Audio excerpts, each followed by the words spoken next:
एक बार दो बार नहीं, दशरथ जी के जीवन में 3 बार मार्केश प्रकट हुआ। हर व्यक्ति के जीवन में मार्केश नक्षत्र होता है। कोई एक्सीडेंट हो जाए, हाथ पैर टूट जाए, ऐसी घटना घट जाए जो जानलेवा हो, उसको मार्केश कहते हैं ज्योतिष शास्त्र की भाषा में। दशरथ जी के जीवन में 3 बार मार्केश आया। एक बार मार्केश आया तब कैकेयी ने बचा लिया, जिसके कारण 2 वर देने का वचन दे दिया। दोबारा मार्केश आया जब चौथापन आ गया। एक बार भूपति मन माही भई गलानि मोरे सुतना। मर जाऊं, अब क्या मतलब है जीवन का? जब कोई पुत्र नहीं, कोई संतान नहीं, भगवान ने आने को कहा, भगवान नहीं आए तो जीवन को क्या करूंगा मैं? इसलिए मर जाना ठीक है। दोबारा मार्केश आया। एक बार पत्नी ने बचाया, दूसरे बार में गुरुदेव वशिष्ठ ने बचा लिया। धरहूं धीर हुई है सुतचारी। धीर धर लो, मरना ही है तो 9 दिन बाद मर जाना, अभी मत मरो। बात सुन लो भाई, मेरी बात मान लो। समझ गए बात? दोबारा मार्केश पुत्र प्राप्ति के लिए आया और तीसरे बार मार्केश विश्वामित्र के रूप में आ गया। अब तो लगा कि मर ही जाएंगे, इतने जोश में आ गए कि कुछ ध्यान नहीं रहा, जो मन में आया वो बोल डाला। इतने बड़े विद्वान के मुख से निकली गई ऐसी वाणी पर लोगों को विश्वास नहीं हुआ, ये दशरथ बोल रहे हैं। सच बताओ, दशरथ जी का उस समय का स्टेटमेंट निकालो। अचानक ना वाणी में अविद्या बैठ जाती है तो बड़े बड़े महापुरुषों के भी पतन का कारण बन जाती है। कौन जानता था अडवाणी जी के मुंह से जिन्ना निकलेगा और गायब हो जाएंगे। पाकिस्तान घूमने गए थे बेचारे, जिन्ना का जय बोल करके चले आए, स्वाहा हो गए जैसी है ना। कौन कोने में पड़े हैं पता ही नहीं है। अच्छे से अच्छा व्यक्ति भी अचानक अविद्या मुख पे बैठ जाए तो उसकी यश कीर्ति पर पलीता लग जाता है। दशरथ जी महाराज ने विश्वामित्र के सामने जो शब्द बोले उसको सुन करके बुद्धिमानों को भरोसा नहीं हो रहा है कि दशरथ जी ने ऐसा बोला। मांगहु भूमि धेनु धन कोसा, ये ठीक है, राजा का काम है, ब्राह्मण को ऐसा बोलना चाहिए। भूमि धेनु धन कोश सर्वस आज देहूं सहरोसा, सब कुछ दे दूंगा। सर्वस माने राजा के सर्वस में केवल धन संपत्ति नहीं आती, याद रखना। राजा के सर्वस में सेना आती है, राजा के सर्वस में सचिव आते हैं, राजा के सर्वस में मंत्री सामंत आते हैं, राजा के सर्वस में प्रजा आती है। आप प्रजा को क्यों दे दोगे किसी को? प्रजा का सौदा करके आ जाओगे? ये मशीन मच्छर भगाने के लिए है कि आदमी भगाने के लिए?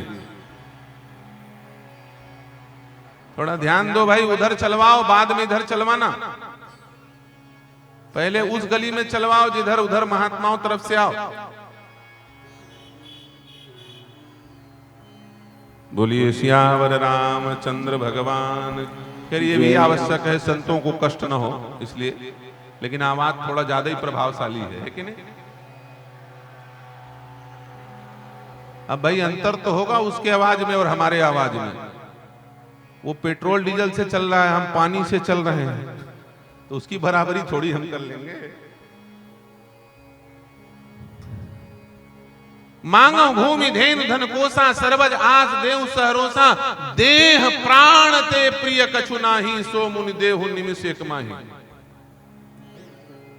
ठीक है, गुरु के सामने बोला कोई बात नहीं, बच गए।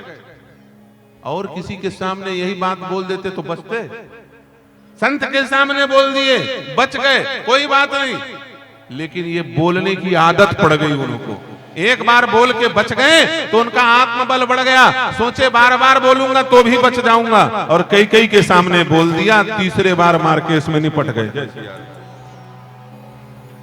कई के सामने यही बात बोल दी जाकर। अरे वो महात्मा थे, कई थोड़ी थी, जाकर के यही शब्द जस का तस कई के सामने बोल दिया। और कई के सामने जब बोला तो सारी मर्यादा टूट गई।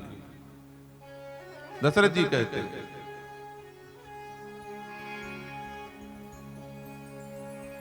काह कीट बपुरे नर नारी, काह कीट बपुरे नर नारी, सकऊं तोरे अरि अमुरहु मारी, सकऊं तोरे अरि अमरहु मारी, कह कही रंग कहीं करहूं नरेसु, कह कही रंग कहीं करहूं नरेसु, कह कही नृपहिनी कासों देसु, कह कही नृपहिनी।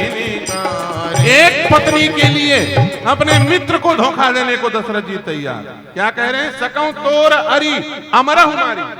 अमर माने इंद्र देवता, और देवता दशरथ जी को क्या मानते हैं? अपना मित्र। जब दशरथ जी जाते हैं ना स्वर्ग में, तो इंद्र बेचारा खड़ा होकर के आधा आसन दे देता है। अर्ध भाग सिंहासन देहि, आगे होई जहि सुरपति लेहि। अपने मित्र को मारने के लिए तैयार पत्नी के कारण। अब मित्र ने क्या किया कुछ पता नहीं है। सकऊं तोर अरि अमरहु मारी, काह कीट बपुरे। और भयंकर भाषा क्या कह रहे हैं? बोले ये जनता तो कीट मकोड़े हैं, जैसे मच्छर को मार रहे हैं ना अभी मशीन से। बोलो तो मैं पूरी पब्लिक को निपटा दूं अकेले। ये राजा बोल रहा है अपने पत्नी के लिए। काह कीट बपुरे नर नारी, ये प्रजा कुछ नहीं मेरे सामने, कीड़े मकोड़े हो तो इनको सपा चट कर दूं कई बार। वो सूर्यवंशी राजा, वो रघुवंशी राजा, जिस रघुवंश में प्रजा को पुत्र के समान माना जाता है, उस वंश का राजा दशरथ ये कह रहा है। इसीलिए भरत को विवश होकर के बोलना पड़ा। गुरुदेव, लगता है मेरे पिता की बुद्धि को ब्रह्मा ने हर लिया। मरण काल विधि मति हर लीनी, मरण काल। ये शब्द भरत जी ने क्यों बोला? उनके आखिरी शब्दों को जब सुनाया लोगों ने कि उन्होंने ये बोला था, मृत्यु के पहले दशरथ जी ने ये बोला था, उन शब्दों को सुनकर के भरत जी को बयान देना पड़ा। मरण काल विधि मति हर लीनी, मरण काल विधि मति हर लीनी, भूप प्रतीत तोर कीनी कीनी, भूप प्रतीत तोर कीनी कीनी। लगता है मेरे पिता की बुद्धि को ब्रह्मा ने हर लिया। भरत जैसा गंभीर, भरत जैसा मर्यादा के बंधन को स्वीकार करने वाला अपने पिता के लिए, वो भी मरे हुए पिता के लिए, ये शब्द बोलेगा कोई? कोई आदमी कहेगा अपने मरे हुए बाप के लिए कि हमारे पिताजी मरने के पहले पागल हो गए? ऐसा कोई नहीं कहे। अरे जीवित पिता को ऐसा नहीं बोला जाता, भले बाप पागल हो ऐसा नहीं बोला जाता। क्यों?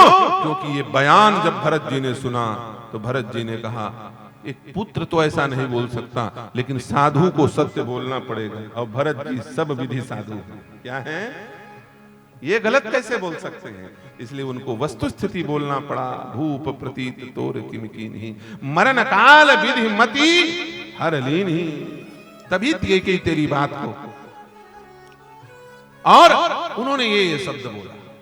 3 बार मारकेस आया, याद रखना 3 बार मारकेस तो चला गया, लेकिन चौथे बार में जब स्वयं नहीं संभाल पाए तो ये चौथा मारकेस ले गया साथ में दशरथ। इसलिए भैया क्रिया का अभिमान बड़ा खतरनाक। और जो ज्यादा काम करता है ना, जो घोड़ा ज्यादा तेज दौड़ता है उसी का पैर टूटने का खतरा ज्यादा रहता है, क्योंकि वो ज्यादा तेज दौड़ता है। गधे का पैर बहुत कम टूटता है, क्योंकि उसे दौड़ना ही नहीं, आराम से चलना है। जो तेज भागता है उसको ज्यादा खतरा रहता है। और दशरथ जी महाराज कर्मवीर हैं, धर्म धुरंधर गुण निधि ज्ञानी, हृदय भगति मति सारंग पानी। दशरथ जैसा कर्मवीर राजा कोई दूसरा नहीं।